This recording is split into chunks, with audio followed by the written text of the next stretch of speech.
On Christmas Eve, a blizzard hit the entire city. My boyfriend thought it was the apocalypse. He cut his hand and dripped blood on a jade pendant, dreaming it had magical space. He wanted to drag me and my friend Tara out to scavenge supplies for this space in the chaos. I tried everything to stop him, explaining that the National Army was still functioning, so things wouldn't go all crazy like in apocalypse novels. Thankfully, he listened, didn't insist on going out, and even threw the cheap street market jade away. But our neighbor picked it up, and there was always a hot pot smell coming from their place. My boyfriend became convinced the neighbor had acquired the space through the jade, and blamed me for losing his chance to be an apocalypse novel hero. While I wasn't looking, he and Tara pushed me out of the house, leaving me to freeze to death in the bitter cold. When I opened my eyes again, it was Christmas Eve once more. Vivien, just wait. This jade I bought from the market must have space inside. I shivered to the bone and jolted awake. Outside the window with Christmas stickers, the sky was a blanket of dark clouds, and the wind howled. Snowflakes as big as your palm were beginning to fall hard. By the window, Devin, holding the jade in one hand and a fruit knife in the other, was about to cut his palm. I realized I had been reincarnated back to Christmas Eve. Last time, the blizzard blanketed the city. Within a couple of hours, snow piled up to an adult's waist.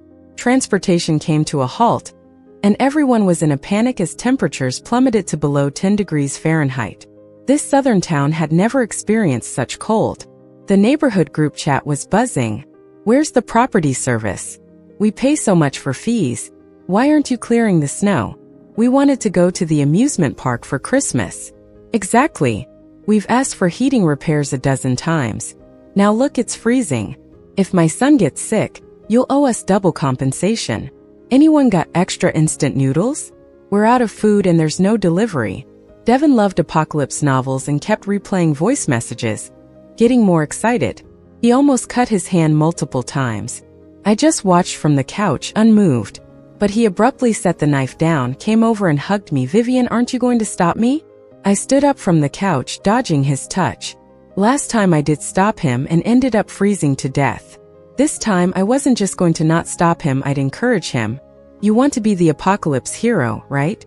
Do it right. I grabbed the knife from the table and handed it to him. Why stop you? You're the hero. This is your golden ticket. Who'd pass up on trading some blood for magical jade space? Only a fool. He hesitated, scrutinizing the jade. Is there really space in this? Every hero's jade has space, yours does too. If you don't want to do it, I will. But then the jade will recognize me. I pretended to cut my own palm. Predictably, he quickly took the knife back and held onto the jade, afraid I'd take it. Vivien, I don't want you to bleed. I'll do it. Looking at his still handsome face, I wanted to throw up. Why did I ever like someone like him? He bit his lip and, under my hopeful gaze, made a small cut on his palm. He squeezed out a drop of blood onto the jade. Unsurprisingly, the jade did nothing. His face filled with disappointment. That's too little, it doesn't even count. He hesitated, contemplating the knife again. Let me help you. I grabbed the knife from him and deeply slashed his palm. Blood gushed out. Vivien, are you crazy? Before Devin could react, Tara's voice echoed. She rushed over from wearing my clothes, straight from my bed, and wrapped her arms around my boyfriend, concerned over his injury. Really, Vivien? How lucky you are to have such a handsome, caring guy like Devin, yet you'd slash at him. Seeing them so close, I wished I could knife them both. Tara had been my friend for over a decade. I always thought men were like clothes, but friends were what mattered most. Whatever Tara wanted, I'd never denied her. Never expected her to team up with Devin and push me out of my own home. When she shoved me out last time, this was exactly how she gloated, clinging to Devin. Vivien, you think every time you help me is doing me a favor? I'm the one doing you a favor. Helping you use up what you can't, and keeping your image afloat. If you actually wanted to help, you'd sell this house and buy me one in my name. That would be real help. You're just fake nice. End of the world, you're just a villain, die already. The house, the man, they're mine now. I died freezing watching her smug face. Vivien, you zoned out? Get the first aid kit quick, Devin's hurting. Don't you care he might get tetanus? Useless. Tara was still clinging to Devin, barking orders at me. I took a deep breath, glancing at the blood-soaked yet unchanged jade pendant in his hand. thinking a mile a minute. One wants to be the hero, the other a damsel. They deserve to be together. Forever. I collapsed, shouting, pointing at Devon's blood on the floor. Sorry, I faint at the sight of blood. Tara rolled her eyes, useless. Where's the first aid kit? I'll get it. There's no first aid kit at home. Gotta go out and find someone to trade with. Seeing me wobbling around holding my head, she complained impatiently a few more times, then gently said to Devon, Devon, you just stay here, okay? Your girlfriend's being useless, so I'll go find someone to trade with. I know you'll be the main character in the apocalypse. These small challenges early on, I can help you overcome them. Right now, I can still handle the temperature. Plus, wasn't it written in the novel that only those daring to go out early on would truly survive and gain the golden finger? Devon, touched, looked at her. In times of crisis, I realize you're the most reliable one. It's so cold out there, let me go with you. He then glanced at me with disdain and said, Vivien, an apocalypse is coming, and you can't keep being so dramatic. The jade pendant's already got blood on it. It'll soon recognize its owner. If you can hold on and come with me to find medicine, the spot of being my wife is still yours. I glanced at the thermometer on the wall. -23 degrees. I simply let out a dramatic oof and pretended to faint on the ground. Two die-hard fans of apocalypse novels together, that's something. Seeing me like this, Devon and Tara wrapped up in all the thick clothes from my room. Then they ate all the cookies and bread I had. Finding nothing else to loot, they angrily slammed the door on their way out. Vivien, don't regret your choice today. Devon threw one last harsh remark, and Tara took the opportunity to kick me. As soon as they left, I immediately got up from the floor. I changed the code on the electronic lock and dragged the shoe cabinet, wardrobe, and sofa over to block the door tight. Meanwhile, there were already messages from them in the homeowners group chat. Who has medicine? I have space. Anyone willing to help my Devon now? I'll repay tenfold. This is your chance to pledge allegiance to me. You must understand, only by sticking with the main character can you ensure your survival. As I read these messages, I rummaged through the clothes and stuff I'd bought for Devon and Tara. I put them together with flammable items, building myself a makeshift heater. Having died once, I know. The scariest thing about this snowstorm isn't the extended severe cold that leads to starvation and dehydration. It's the rapid temperature drop in a short time. Tonight at midnight, which was when I got kicked out of the house in my past life, is when the big drop happens. If I can make it through Christmas Eve, I'll have my own Christmas. As for Devon and Tara, what I need to do is make sure there's nowhere for them to settle. Exposed to the early morning temperature drop, they'll become lifeless ice sculptures. After preparing everything, I cradled my hot water, watching the messages in the homeowners group chat refresh over and over. Has your boyfriend lost it? I kindly went to find medicine for him, and he barged into my house eating and drinking, even took the kids' snacks. That's from the mom downstairs. She even posted a picture of her messy floor with Devon and Tara leaving in the background. Devon still holding that bloodstained jade pendant. Exactly. Pretended to be sick to trick me into opening the door. Once inside, they raided my food. My poor Coke. I just yelled at him a bit more and he even kicked it. That's another girl downstairs. She posted a picture of her dog vomiting on the floor. In the corner of the photo are Devon and Tara's backs again. It's outrageous, claiming he's the apocalypse main character. I called him brother and he'd punish me? But anyone knows I'm mute, so how can I call? How can I call? Using my life? That's a disabled person on the 15th floor. Though he can't speak, he's got a lively personality and loves surfing the web. He recorded a video of Devon and Tara recklessly running around his place, trying to stuff food and drinks into the bloody jade pendant. Are they out of their minds? Is the apocalypse really coming? Messages in the group kept pouring in, condemning Devon and Tara. And just a minute ago, Devon summed up the anger against him in 3 sentences. He said, "You worthless folks, having a chance to contribute your supplies to me is your blessing. In 10 minutes, I'll take people to gather supplies from the supermarket and the pharmacy. Not many spots available, first come, first served. I have the space, and when I become the big boss of this area in the apocalypse, don't come crying and begging me to take you in." I finished reading the messages and glanced at the thermometer on the wall again. In such a short time, the temperature had dropped another 4 degrees. Outside was a vast expanse of white. The snow was almost up to an adult's shoulders. It's been quiet downstairs for a while. Must be Devin couldn't get anyone else to open their doors. But I knew he wouldn't give up so easily. Sure enough, before long, there was noise from the snow again. Devin had somehow found an inflatable mattress, placed it on the snow, added a few planks to make it slide. Then he and Tara climbed onto it. They used a clothes pole they must have stolen as leverage, trying to inch out of the neighborhood. I snapped a picture, sent it to the homeowners group chat. That guy said he's got space and went to find supplies. If anyone needs anything, let them know. In a community, we ought to help each other out. It wasn't just this building's group chat. The whole neighborhood was buzzing. There's a way like that? No way, I gotta go out and find some supplies, we've got nothing to eat. Why bother going out? The government said to stay put, just let them bring stuff back for us. Godfather. I want ramen and sausages if possible. Are you all dumb? The priority should be having them call for rescue for us, right? Devin was dressed super warmly, still clutching his bloodstained jade, looked straight at me by the window. With the apocalypse nearly here, everyone should fend for themselves. I'm only going to organize one collection. Since you all aren't coming out, don't blame me for being ruthless when I become the big boss in the apocalypse. He looked at me coldly and arrogantly. The sound wasn't that loud, but it was super clear in the quiet snow. When he said that, people started getting all loud. Doomsday? Is it really coming? Before he said he had some extra space, but look at all those bags he's carrying. Does he look like he's got extra space? Better to believe it than not, right? Let's start preparing anyway.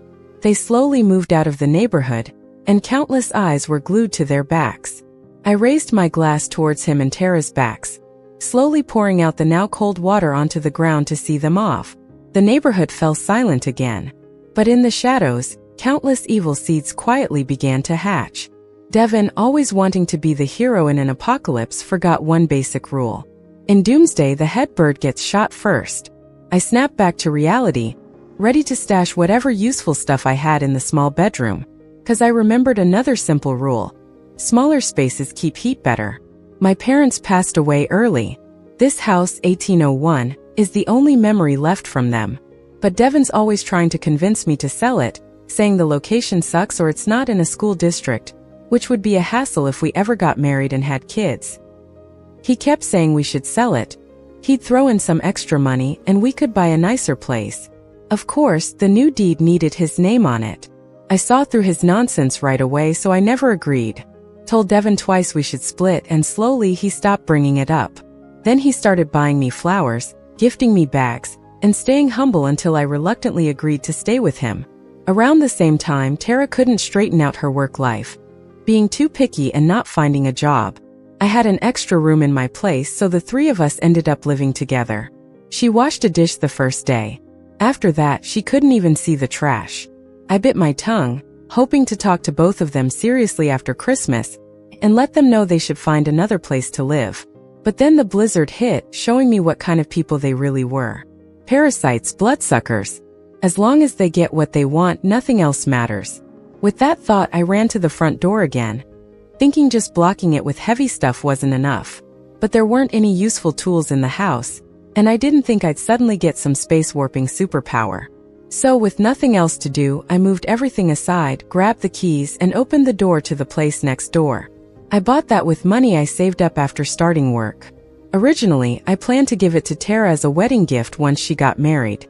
But after everything she and Devin said and did in my past life, I abandoned that idea. Luckily, when I got it, I hadn't told anyone about 1802 to surprise her. Although it's currently unfurnished, I used the best insulation for the walls, even better than 1801. I carefully moved stuff over, trying not to make any noise to avoid attention. I was also searching online for how to keep a fire big without getting carbon dioxide poisoning. Just like before, I put everything in the small bedroom there. Clothes, books, delivery boxes. If it could burn, I took it. Even the wooden puzzle Devin and I finished together. If it can't fuel love, it's better as kindling to save my life. I also moved over all the camping gear I had for trips with Tara. Tent, sleeping bag, emergency blanket, stoves, flint, and compressed biscuits. Lastly, I took the thermometer off the wall and brought it to 1802. After all this busy work, the temperature had dropped by 10 degrees. The sky was nearly pitch black. Many households, usually brightly lit, turned off their lights. There wasn't a blackout. Humans are just social creatures. After talking it out in the group chat, most decided to share resources and stick together for warmth. I suggested this originally during a bit of free time. I couldn't be too obvious or specific, so I just shared a few examples I found. Everyone should trust our country. We've been through floods and pandemics. A snowstorm is nothing. I believe if we get through the worst of this cold, we'll all pull through. And those who've done wrong will get what's coming to them. Even Devin and Tara, out scavenging for supplies, replied. Devin, laughable. Tara, foolish. Sure, some didn't believe, but plenty wanted in. Even the property managers started urging everyone to help out one another. Families decided to pool resources and face the upcoming cold together. With that, I shed my worries. I'm just one person. I can't save everyone. I'd rather make sure I survive. I hugged my makeshift hot water bottle under my emergency blanket, watching the flames flicker, waiting for the villains to come home. The cozy fire wrapped me up, its crackling sounds tempting me to sleep. But then suddenly thunder boomed. A following streak of purple lightning spread across the sky, revealing the scene outside. The snow had stopped.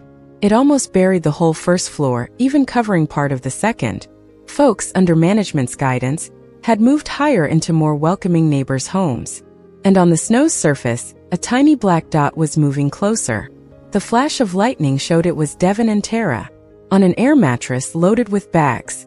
Devin held a fire axe in one hand, the other protecting the goods. They came back? Can't share a little of that haul? Anyone daring to grab from the window gets an axe in return. Want it? Dare to trade your life for it? Devin's eyes were bloodshot, and his face and body were covered in blood. It was hard to tell if any of it was his own. Tara, for some reason, had lost her right hand and was using her left to clutch the wound on her arm, looking coldly at the people hidden in the darkness around them. She resembled a lurking venomous snake. Some onlooker, eager for drama, yelled at Devin, "Don't you have space to store supplies? Why didn't you put the stuff in there?" Tara sneered, covering her wound, "He doesn't have any space. Just worthless junk. If it weren't for me, he wouldn't survive at all." Devin, usually so proud, didn't even defend himself against her. I looked more closely and realized that, even with her left hand covering her wound, Tara was holding a sharp fruit knife. They had parked an air mattress by the third-floor window, caring little about whose home it was. They smashed the window glass with an axe without worrying about the flying shards cutting their faces. Inside, a little girl of about 7 or 8 was watching, and they yanked her out and tossed her into the snow outside. She didn't even have time to scream before she vanished into the snow, which was nearly 3 stories deep. The girl's mother cried and rushed to the window, pointing at Devin and Tara in rage, calling them animals and threatening to call the cops. But before she could finish, Tara thrust her fruit knife into the mother's heart. The woman's eyes widened, blood sprayed onto Tara's face, and she fell into the deep snow, leaving only faint splatters of red in the white surrounding. Tara wiped her face, spitting in disgust, "So loud it makes my head hurt." "Well, now you're with your daughter. No need to thank me." I stared at the scene, my breath becoming shallow and fast. As I tried to make myself as invisible as possible, someone rang the electronic door lock on my old place. After 2 tries and errors, they seemed to lose their patience. "Vivien, open the door. I know you're in there." Tara banged on the door. Through the peephole of 1802, I could clearly see the impatience and anger on both their faces. The light from the hallway illuminated the blood on their clothes vividly. The blood-stained supplies lay not far from their feet, waiting to be brought into my home. Tara had once tended to Devin with concern, but now Devin was carefully managing Tara's mood. I didn't know what had changed between them, but Devin smashing glass and throwing children, and Tara willing to kill, made it impossible for me to imagine what they'd do to me if I were in that house. No one, from the 3rd to the 18th floor, dared to contest the load of supplies they had, especially once it was clear that Devin's so-called space storage was just a bluff. With no response from inside, Tara tried the code again. When it failed, she lost her patience, kicking Devin, "Break it." Now, with temps dropping to -40, staying outdoors meant death, regardless of the supplies they had. Listening to Tara, Devin swung the axe at the lock without hesitation. The alarm rang sharply, but with a few more strikes, the lock sparked and died, disabled. During the commotion, someone in 1803 angrily opened their door and shouted, only to fall silent, making a gesture of welcome before closing their door at the sight of Tara and Devin, covered in blood. Vivien, giving you one last chance. If you don't open up, I can't promise what will happen when we get in. Devin's voice was ominous, as if he were a demon whispering, peering into my peephole. Inside was undoubtedly pitch black, revealing nothing to him. Getting no reply, his demeanor grew manic, and he started laughing wildly, swinging the axe at the weakened door in a frenzy. Just open the door. I'm back. Meanwhile, Tara nervously paced the hallway, sitting on the stairs, peeking through 1803's peephole, and occasionally muttering near 1802's. Thankfully, I was attentive to her actions. Every time she leaned in, I crouched down quickly, covering my pounding heart. I dared not stand, fearing our eyes might meet. Until Devin smashed open the door to 1801. Tara, come quick. Let's see where Vivien intends to run. In the past life, we pushed her out to freeze. She deserved it. Now she dares to fight back. Tara laughed, her voice coarse and grating. Last time she froze. This time maybe let her burn? Anyway, it'll get cold soon and we'll need warmth. I wonder if a person's on fire, does it get warmer? Hearing this, I couldn't stop trembling. Not from fear but from excitement. So they came back too. That's wonderful. As they moved the supplies in and searched for me, I went to a small room on my side, checking the monitoring feed of 1801 on my phone. I initially installed it for my cat, but when Devin and Tara moved in, my cat mysteriously disappeared, and the surveillance footage from that time had been wiped. I never found out what happened, suspecting Devin and Tara, though they appeared to help tirelessly in the search, even skipping meals. Ultimately, the matter remained unresolved. Vivien, just come out. Kneel before me, say you're sorry, admit you're beneath me. Write a note promising this house to me, and I'll consider letting you live. Tara stood confidently in the living room, holding her severed hand, speaking loudly. But soon, both their expressions turned incredibly sour. The house was already empty. There's not a person in sight, not even a scrap of paper to burn. My phone starts buzzing like crazy at this moment. Devin and Tara are frantically trying to call and video chat me. I quickly block them both, watching as they freak out on the monitors. When they realize they're blocked, they know I'm alive. So, they start going off in our homeowners chat. Where are you, jerk? Did you take all the lighters too? Do you even have a conscience left? I know it. Did you come back to life too? They give me an ultimatum. Show yourself, or once we build our apocalypse base, you'll regret it. I sip my hot water, amused by their frantic expressions. They've got a stash mostly filled with food. Sure, there's some burnable stuff like cardboard and newspapers, but no lighters or flint. I cleaned out my place, 1801, left them without even a match to light a birthday candle. It's 11:45 p.m., just 15 minutes till Christmas Eve ends, and 15 minutes till the brutal cold hits. Surrounded by all these burnable materials, I cozy up by the fire, snuggle into my emergency blanket, and send a video to the homeowners group. It's a clip of Devin and Tara tossing that mother and daughter off the building. Conscience. Compared to you, I have plenty. Also, I trust in our government. Neighbors, make sure you have something to keep you warm. Let's hope we can all celebrate Christmas tomorrow. When I send that, Devin and Tara launch into a tirade in the chat, but I ignore them. Meanwhile, the video goes viral in different groups, eventually hitting the news. Among the outrage, officials quickly declare an investigation. But Devin and Tara couldn't care less. They're desperately searching for something to start a fire. They know better than anyone how cruel the coming cold will be. Suddenly, I get a text from an unknown number. Vivien, can you tell me where you are? It was Tara who pushed me to throw you out last time. I never wanted to. You're the one I truly love. When I remembered everything today, I tried to leave Tara and save you, but she's back too. I couldn't escape. I really miss you, Vivien. Can we meet so I can apologize in person? After we survive this cold, I'll make you the first lady of my base. I glance at the monitor and there's Devin, arm in arm with Tara, angrily sending messages to me. I can't help but laugh.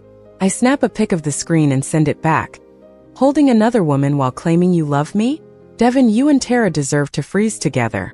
Tara starts freaking out and rushes to my door, screaming, Vivien, I saw your deed in the drawer. This place is yours too. She's screaming like a banshee. Devin joins her, grabbing an axe and slamming it against the door over and over. Each thud feels like it's pounding against my chest. I fight off the shivers and barricade the door with whatever I can find. The door to 1802 isn't that strong, still the one from the original construction. Not like the fortified and frequently maintained door of 1801. I wonder if my door can hold them off for even 2 minutes. It's 11:57 p.m. now. In less than 3 minutes the extreme cold will sweep through like a tidal wave. Devin and Tara are relentless. Soon the door lock splinters. With one powerful kick from Devin it crashes down. Seeing the glow of fire flickering through the small gap, they let out triumphant cackles. Finally we found you. The screech of the axe scraping across the floor pierces through the wood, chilling me to the bone. I never thought Tara would have seen the title deed for 1802. No wonder she suddenly wanted the place. It's already 11:58 p.m., and they've got an axe. Breaking in would be all too easy. I grip my camping shovel, which I bought for digging wild veggies, and wait silently by the door. Despite them losing their minds outside, I refuse to let them humiliate, assault, or destroy me. Vivien, open the door. Devin, who once said he loved me every day, swings the axe at the flimsy door of my room. But the heavy thud never comes. Instead, I hear the axe hit the floor and Devin swearing. Why did the axe break now? Tara, previously cocky, now starts panicking and stabs the wooden door endlessly with a fruit knife. She keeps cursing, "You're useless. Useless. You didn't even know to burn clothes last time and I froze to death. This time you cost me an arm and you still mess up at the crucial moment. You and that stupid cat of Vivien's are all the same. You should be thrown off the 18th floor." The blood in my veins turns cold. So it was them. They were the ones who hurt my cat, tossed from such a height. No wonder they threw that little girl so nonchalantly. I can't hold it back anymore and shout, "Tara, you're monsters. You'll get what's coming to you. People." Tara sneered. "I'm meant to be the heroine with all the spotlight. Definitely not someone useless like you." She kept stabbing the wooden door with a fruit knife. Devin got inspired too and picked up a broken axe to hack at the door. I kept covering the cracks they made with pre-glued wooden boards. It's not that I'm too weak to fight them head-on. It's just that, if I could delay them a bit more, I would. Time was ticking towards midnight. The fruit knife and axe were almost piercing the thin wooden door. Their speed at breaking down the door outpaced my speed at fixing it. Amid the flying wood chips, I could see Devin and Tara through the hole they made, angry, vicious, and almost inhuman eyes. "Vivien, you're doomed," they howled like hellish demons. Suddenly, the thermometer on the ground dropped rapidly. The knife almost slipped into my hand several times. With the sound of shattering glass, the world plunged into a deathly silence. Cold air surged from all sides, and silver frost spread rapidly. It enveloped everything, putting both people and objects into its frozen dream. I no longer cared about the hole in the door. I quickly sat by the fire pit and threw anything flammable into the almost extinguished fire. Devin's love letters to me, Tara's cross-stitch, and our Polaroids from trips. The silver frost had reached all around me but was held back by the flickering fire. Only the carbon dioxide from the burning fires escaped through the cracks made by Devin and Tara. I stayed up all night like that. I burned nearly everything I had at hand. In the end, I even threw in my own emergency blanket.